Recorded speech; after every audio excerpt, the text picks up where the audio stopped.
In 1984, a broke and dejected Michael Jordan got into a Chicago taxi after being cut from his high school varsity team. He was ready to quit basketball forever. That's when taxi driver Rosa Martinez looked in her rearview mirror and saw a young man who reminded her of her own son. What she told Michael during that 20-minute ride would change the course of basketball history. Her advice didn't just save his career, it created a legend. This isn't just about a taxi ride or a pep talk. This is about a woman who understood that sometimes the most important thing you can give someone isn't a destination, it's perspective. When you find out what Rosa Martinez was really fighting for during those years driving nights in Chicago, and how her own struggles prepared her to save Michael Jordan's future, you'll understand that heroes don't always wear capes. Sometimes they just drive cabs and refuse to let dreams die in their back seat. October 15, 1984, 17-year-old Michael Jordan walked out of Laney High School with tears streaming down his face and his world falling apart. For the second year in a row, he'd been cut from the varsity basketball team. Coach Clifton Herring had posted the list that afternoon, and Michael's name wasn't on it. Again, Michael had spent the entire summer training, convinced that this year would be different. He'd grown 2 inches, worked on his shot, improved his ball handling. He'd done everything the coaches had told him to do, but apparently, it still wasn't enough. Standing outside the school at 6 p.m., with darkness already settling over Wilmington, North Carolina, Michael felt like his life was over. Basketball was everything to him. It was his identity, his passion, his plan for getting out of his small town and making something of himself. Now what was he supposed to do? Michael started walking toward the bus stop, then changed his mind. He couldn't face going home and telling his parents what had happened. He couldn't handle seeing the disappointment in their eyes, even though they'd try to hide it. Instead, Michael walked to the Greyhound station and bought a ticket to Chicago. He had $47 in his wallet, money he'd saved from his part-time job at the grocery store, and a crazy idea that maybe he could stay with his cousin in the big city until he figured out what to do with his life. The bus ride to Chicago took 14 hours.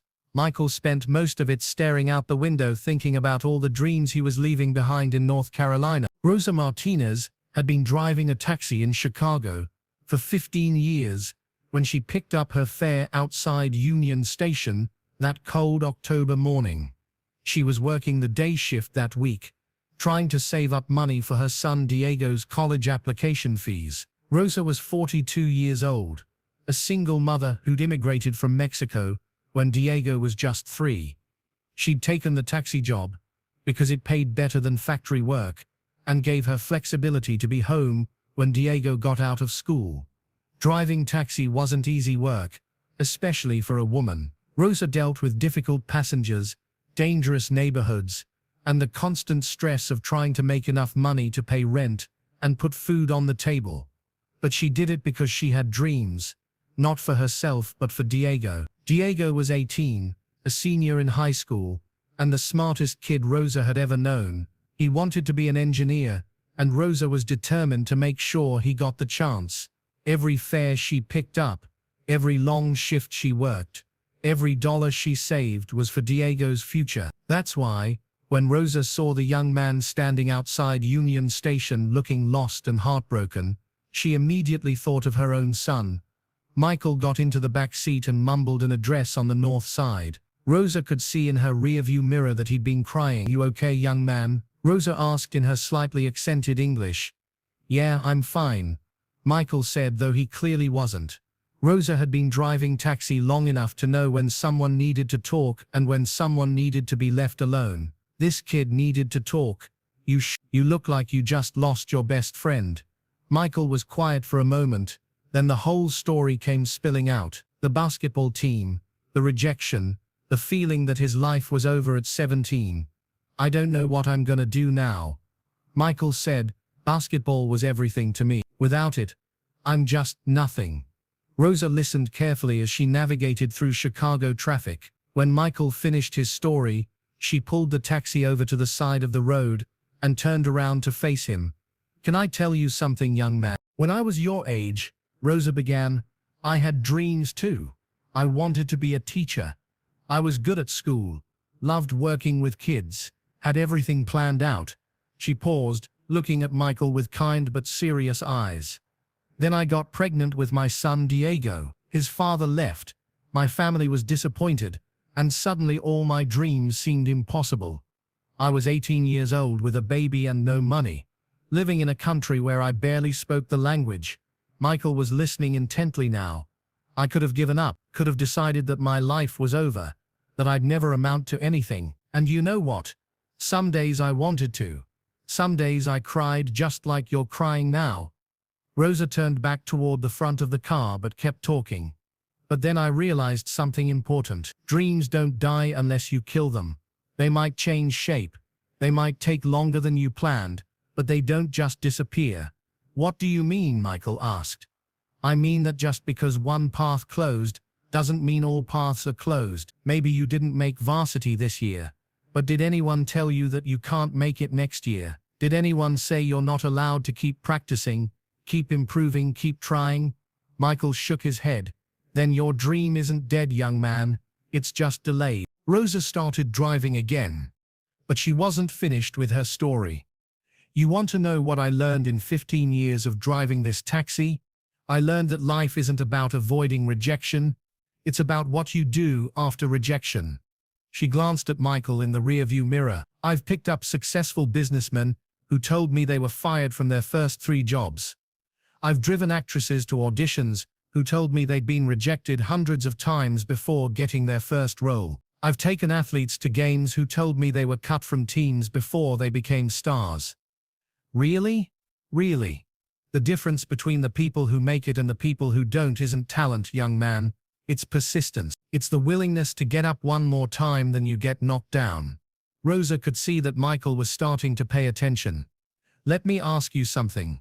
When you were playing basketball, were you playing because you loved the game, or because you loved making the team? Michael thought about it. I loved the game. Then keep playing the game. Make your own team if you have to. Practice in your backyard. Play at the local court. Join a summer league. Keep loving what you love. And don't let anyone else decide when your story ends. As they pulled up to Michael's cousin's address, Rosa turned around one more time. My son Diego is your age. You know what I tell him when things get hard? What? I tell him that every no he gets is just practice for hearing yes. I tell him that rejection is just redirection, and I tell him that the only failure is giving up. Rosa handed Michael a piece of paper with her phone number on it. If you ever need someone to remind you that your dreams are still alive, you call me. Okay? Michael took the paper, wiped his eyes and nodded. Thank you, Miss Martinez. Rosa Martinez. And you are? Michael. Michael Jordan. Well, Michael Jordan. I have a feeling this isn't the last time I'm going to hear that name. Michael spent 3 days in Chicago with his cousin, thinking about what Rosa had told him. He called his parents and told them what had happened, not just about getting cut from the team, but about the taxi driver who'd helped him see things differently. When Michael returned to Wilmington, he was a different person. Instead of sulking about not making varsity, he threw himself into improving his game with an intensity that surprised everyone who knew him. He joined the JV team and dominated it. He practiced for hours every day, working on the weaknesses that had kept him off varsity. He studied game film, read basketball magazines, and absorbed everything he could about the sport he loved. But more importantly, Michael had internalized Rosa's lesson about persistence. Every time he faced a setback, a bad game, a missed shot, a moment of doubt, he remembered what she'd told him about dreams not dying unless you kill them. Michael was like a man possessed that year. His high school coach would say years later, it was like someone had lit a fire under him. He practiced harder than anyone I'd ever seen. The next year, Michael not only made varsity, he became the team's star player. College scouts started noticing him. Scholarship offers began arriving. The dream that had seemed dead in the back of Rosa's taxi was very much alive. In 1991, after Michael had won his first NBA championship with the Chicago Bulls, he did something that surprised his family and friends. He called information and asked for Rosa Martinez's phone number. It had been 7 years since that taxi ride. But Michael had never forgotten Rosa's advice or her kindness. He'd kept her phone number in his wallet through high school, college, and his early NBA years. "Mrs. Martinez, this is Michael Jordan. I don't know if you remember me, but Michael," Rosa interrupted. "Of course I remember you. The young man who thought his dreams were over. Mrs. Martinez, I wanted to thank you for what you said to me that night in Chicago. It changed my life." "Michael, you changed your own life. I just reminded you that you could." "Mrs. Martinez, I want to ask you something. Remember when you told me about your son Diego? How's he doing?" Rosa's voice grew sad. "He's doing well. He's smart as ever, works hard. But," she paused, "college is expensive, Michael. We're doing the best we can, but it's not easy." "What's he studying?" "Engineering. He wants to build bridges. Says he wants to connect people to better opportunities." Michael smiled. It sounded like something Rosa's son would want to do. "Mrs. Martinez, I want to help Diego build those bridges. Would you let me pay for his college education?" There was silence on the other end of the line. "Michael, that's too much. We can't accept." "Mrs. Martinez, you gave me the advice that saved my career. Now let me give Diego the opportunity that could change his life. It's not charity, it's gratitude." 6 months later, Michael Jordan flew Rosa Martinez and her son Diego to Chicago for a Bulls game. It was the first time Rosa had seen Michael since that night in 1984, and she was amazed by the confident, successful man he'd become. "Look at you," Rosa said when they met before the game. "You're not that heartbroken teenager anymore." "No, but I remember him," Michael replied. "And I remember the woman who helped him see that his story wasn't over." Michael introduced Rosa and Diego to his teammates, his coaches, and his family. He told everyone about the taxi ride that had changed his perspective and possibly saved his career. "This woman taught me the most important lesson I ever learned," Michael told the crowd at a pre-game ceremony honoring Rosa. "She taught me that dreams don't die unless you kill them. She taught me that rejection is just redirection. And she taught me that the only real failure is giving up." Rosa was embarrassed by all the attention, but she was proud of Michael and grateful for what he was doing for Diego. "I just told you what any mother would tell her son," Rosa said. "Don't give up. Keep trying. Your dreams are worth fighting for." Diego Martinez graduated from Northwestern University in 1995 with a degree in civil engineering. True to his childhood dream, he went on to design bridges and infrastructure projects that connected communities across the Midwest. But Diego's career was just the beginning of Rosa's impact on the Jordan family. Michael was so moved by Rosa's philosophy about helping others achieve their dreams that he created the Rosa Martinez Scholarship Fund, which provides college funding for children of taxi drivers, bus drivers, and other transportation workers. "Rosa taught me that you never know when someone is going to need encouragement," Michael explained when he announced the scholarship fund. "She was just doing her job that night, driving a fare from point A to point B, but she saw a kid who needed help, and she took the time to help him. I want to make sure other Rosas out there have the resources to help their own children achieve their dreams." The scholarship fund has helped over 300 students attend college over the past 30 years. Many of them have gone on to become teachers, engineers, doctors, and community leaders. It's amazing to think that a conversation in a taxi could lead to so many young people getting opportunities they wouldn't have had otherwise, says Jennifer Lopez, who administers the scholarship fund. But that's the power of one person caring enough to speak truth into someone's life.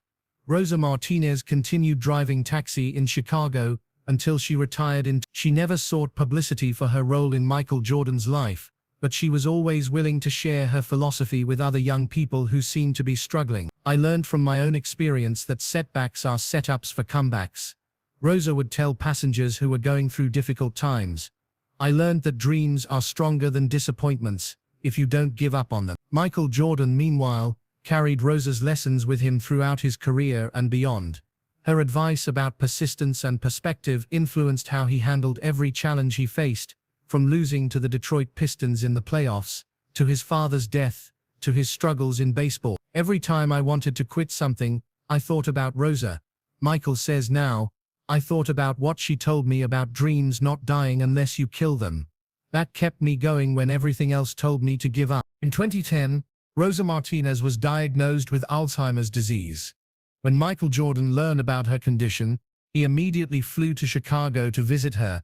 Rosa was 68 years old and living in a memory care facility. Some days she remembered everything clearly. Other days, the disease made it difficult for her to recall recent events. But when Michael walked into her room, Rosa's face lit up with recognition. "Michael Jordan," she said with a smile. The young man who thought his dreams were over. "Hello, Mrs. Martinez. How are you feeling? Some days are better than others. But I remember you. I remember that night in my taxi." Michael sat down next to Rosa's bed. "Mrs. Martinez, I wanted to tell you something. Everything good that happened in my career, everything I achieved, it all started with what you told me that night." "What did I tell you?" "You told me that dreams don't die unless you kill them. You told me that rejection is just redirection. You told me to keep playing the game I loved." Rosa nodded slowly. "That sounds like something I would say. Did it help?" Michael laughed. "It helped more than you'll ever know." "Good. That's what mothers do. We remind our children that they're stronger than their struggles." "Mrs. Martinez, you reminded me of something else too. You reminded me that there are angels everywhere, and sometimes they drive taxis." When Rosa Martinez passed away in 2013, Michael Jordan spoke at her funeral in front of a church packed with family, friends, and scholarship recipients from the fund that bore her name. "Rosa Martinez saved my basketball career with a 20-minute conversation," Michael said. "But more than that, she taught me how to live. She taught me that setbacks are temporary, but giving up is permanent. She taught me that dreams are stronger than disappointments. She taught me that the most important victories are the ones that happen inside your heart when you decide not to quit." Michael looked out at the congregation, which included Diego Martinez and dozens of young people whose educations had been funded by the Rosa Martinez Scholarship. "Rosa used to say that every no you get is just practice for hearing yes. Look around this church. Look at all the lives that have been changed because one woman refused to let a teenager give up on his dreams. That's Rosa's real legacy. Not the famous basketball player she encouraged, but the hundreds of young people who learned from her example that persistence pays off, that dreams are worth fighting for, and that sometimes the most important thing you can give someone is hope." Today, the Rosa Martinez Scholarship Fund continues to help young people achieve their educational dreams. But Rosa's influence extends far beyond the students who receive financial assistance. Her story has been shared in schools, churches, and community centers as an example of how one person's words can change a life. Her philosophy about persistence and perspective has inspired countless people to keep pursuing their goals, despite setbacks. "Rosa Martinez proved that you don't have to be famous or wealthy to be a hero," says Dr. Maria Santos, who studies the impact of mentorship on young people. "You just have to care enough to speak truth into someone's life when they need to hear it." Michael Jordan has carried Rosa's lessons with him into his business career, his family life, and his philanthropic work. Her advice about persistence and perspective has guided every major decision he's made since that night in. "People ask me about the secret to my success," Michael says now. "They want to know about training routines and mental toughness and all that. But the real secret is something a taxi driver taught me when I was 17.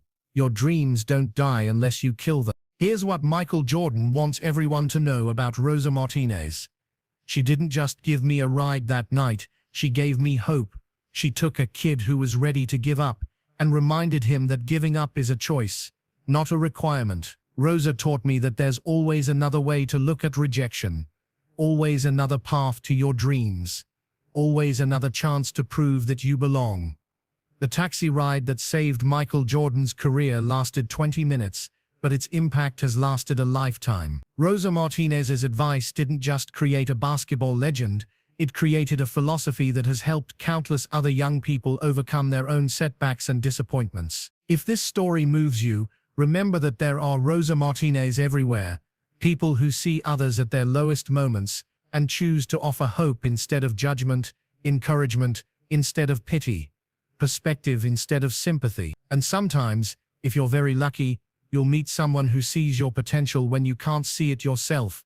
who reminds you that your story isn't over just because one chapter didn't go the way you planned. The female taxi driver who changed Michael Jordan's life didn't just save a basketball career. She proved that heroes come in all forms, that wisdom can be found in the most unexpected places, and that sometimes the most important journeys aren't about where you're going, they're about who you meet along the way. Rosa Martinez turned a taxi ride into a life lesson, a moment of despair into a moment of hope, and a broken dream into the beginning of a legend. That's what happens when someone cares enough to remind you that your dreams are stronger than your disappointment. Some rides change your destination, some rides change your life, and sometimes, if you're very lucky, they do both.